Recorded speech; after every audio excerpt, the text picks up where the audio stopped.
Je m'appelle Sophie et... Nicolas, donc 54 ans, moi j'ai le droit de dire mon âge. Nous sommes originaires de Arras, dans le Pas-de-Calais, le nord de la France. Nous allions en vacances à Lanzarote et on aimait beaucoup le paysage, le fait que ce soit vraiment nature, des bâtiments très bas et beaucoup de chemins de randonnée, des choses comme ça. Et notre projet est vite tombé à l'eau quand on s'est rendu compte que c'était une île et qu'on dépendait forcément des avions. Donc Nico s'est mis à chercher. Voilà, en cachette, je n'ai pas tout de suite dit le projet, mais j'ai commencé à regarder. Et je cherchais sur Internet des endroits qui pouvaient ressembler à cette île de Lanzarote. On a commencé justement à rechercher dans ces environs et on s'est rendu compte qu'il y avait beaucoup d'opportunités. Et puis c'est comme ça que petit à petit on a commencé à regarder. Alors que moi tous les dimanches j'étais sur l'ordinateur, je regardais sur les sites d'agences immobilières pour voir ce qu'il y avait, avec des prix vraiment intéressants sur cette région-là par rapport à d'autres endroits comme la Costa Brava par exemple. Et puis petit à petit on a de plus en plus regardé et ensuite on a pris contact avec Retraite en Espagne par hasard. C'est sur les réseaux sociaux. On a vu Retraite en Espagne, même si on n'est pas encore retraité, on s'est dit tiens, on va demander des renseignements et c'est comme ça qu'on a eu les premiers contacts avec Alexei et Eduardo. Alors moi ce que je voudrais dire c'est que Nicolas dit on, mais c'était surtout lui qui était dans le projet au début. Pour moi ça me paraissait vraiment surréaliste. Déjà acheter une résidence secondaire, je ne voyais pas aujourd'hui avoir une résidence secondaire et encore moins à l'étranger, même si c'est vrai qu'au début c'était un rêve de dire oui on va acheter une maison à Lanzarote, ça va être super, ça restait un rêve. Mais en fait de son côté Nicolas lui il était vraiment à fond là-dedans. Et donc tous les dimanches, il me présentait ces maisons où j'y croyais pas. Je disais oui, c'est super, c'est chouette, c'est sympa, mais sans trop y croire. Mais l'objectif, c'était vraiment d'avoir un pied-à-terre, puisque, comme vous le voyez, on est très jeune, on est encore assez loin de la retraite, et on avait vraiment envie de profiter déjà avant la retraite d'un endroit où aller se ressourcer à différents moments de l'année, pour également préparer la retraite. Et on ne sait pas encore comment ça se passera, mais au début, on s'est dit on n'ira que pour les vacances. Ensuite, quand on sera retraité, peut-être qu'on viendra 4-5 mois ici, on remontera dans le nord de la France certains mois. Et puis finalement, peut-être qu'un jour on s'expatriera complètement. Mais ça, l'avenir nous le dira.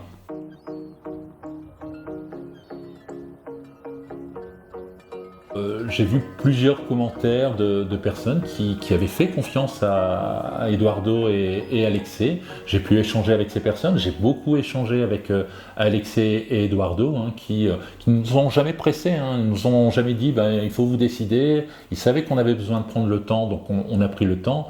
C'est vrai qu'on a fait complètement confiance, comme toutes les personnes qui étaient passées par leur intermédiaire.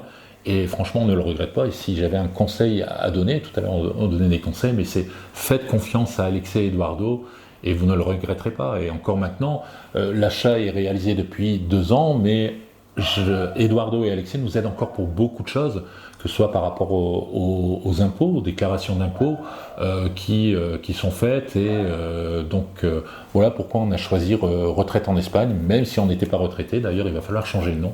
Donc ce ne sont pas que les retraités qui peuvent passer par Retraite en Espagne. Et comme je le disais, n'hésitez pas, foncez et vous ne le regretterez pas, parce que c'est vraiment un pays merveilleux et des gens formidables. Et des gens formidables qui nous ont aidés. Et encore merci à vous.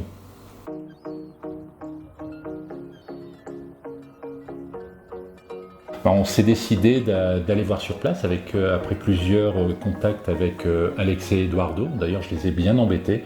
Je me suis rendu compte après que je posais beaucoup de questions et qu'ils prenaient vraiment beaucoup de temps pour y répondre. Et on avait prévu de venir en novembre 2020, mais le Covid nous a fait décaler 2 fois et on est venu au mois de juin. Et on avait réservé un hôtel à Puerto de Mazarón. Où ça a été l'occasion de rencontrer la première fois Alex et Eduardo, puisqu'ils avaient organisé un repas auquel ils nous ont invités avec des expatriés. On a rencontré des Belges, des Français, et c'est la première fois qu'on est venu. Donc ça, c'était au mois de juin. Ensuite, on est revenu. On est revenu en décembre de la même année, où on avait décidé de faire un autre lieu. Donc on est allé du côté de Aguilas.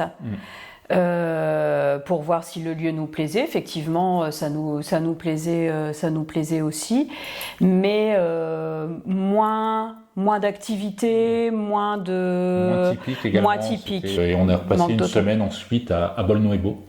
Bolnoebo qui est magnifique par rapport à ses randonnées, ses criques, ses plages. Et c'est la première fois où on est venu visiter.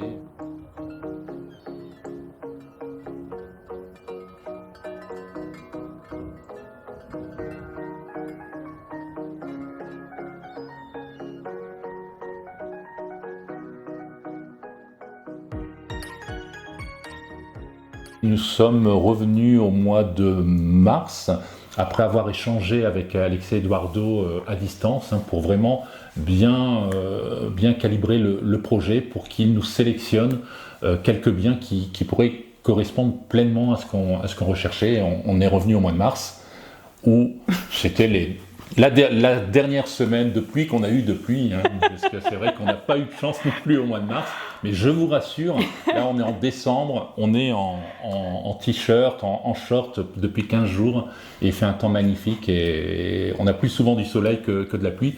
Donc après cette visite, Sophie était presque partante, donc on a décidé de faire une proposition qu'Eduardo a proposée aux vendeurs.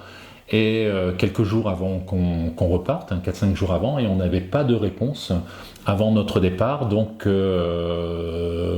quelques heures avant de reprendre l'avion, on a donné pouvoir, une procuration pour qu'on puisse, si la proposition était acceptée, qu'on puisse signer le bon de réservation pour pouvoir après finaliser cet achat. Donc à la descente de l'avion, on a vu que ce n'était pas accepté. Par contre, le vendeur acceptait quand même de faire un geste sur le prix. Et après quelques pleurs et quelques moments de réflexion, on a donné le feu vert à Eduardo et Alexei pour lancer la procédure. Et c'est là qu'ils sont intervenus, et heureusement, parce qu'il y a énormément de choses à voir, et ça a été beaucoup d'étapes, mais qui étaient complètement gérées à distance par Eduardo et Alexei. Donc après avoir donné procuration à Eduardo et Alexei pour les signatures, il a fallu faire beaucoup de démarches concernant le NIE. Il faut obtenir le NIE, donc ça a été fait par Eduardo et Alexei. Donc il fallait ouvrir un compte, il fallait avoir un avocat, donc tout ça a été géré. Et moi je suis venu seul, puisque tu ne pouvais pas venir, tu avais quelque chose de prévu le week-end où on a pu prendre rendez-vous pour la signature. Eduardo qui avait la procuration a signé pour toi, et moi j'ai signé, je suis allé à la banque également signer les différents documents. Donc c'était un petit peu la course sur le week-end.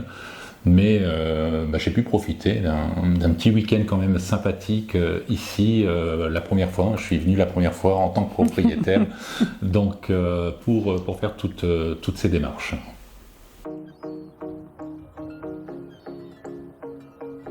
Si on a donc quelques conseils à donner aux personnes qui souhaiteraient avoir un peu le même parcours que nous, c'est surtout venir plusieurs fois, voir si l'endroit vous plaît, si l'ambiance vous plaît, si c'est vraiment, si vous souhaitez investir pour vous-même, si vous souhaitez louer également. C'était vraiment pas l'objectif. L'objectif, c'est vraiment d'en profiter. Moi, le conseil que je pourrais donner, c'est de ne pas attendre la retraite. Si vous avez la possibilité de le faire avant, faites-le avant pour pouvoir en profiter, ou comme le dit Sophie, le louer, si vous voulez le rentabiliser, pour pouvoir en profiter au maximum, et puis ensuite y revenir plus longtemps, on espère bientôt, lorsque ça sera notre retraite.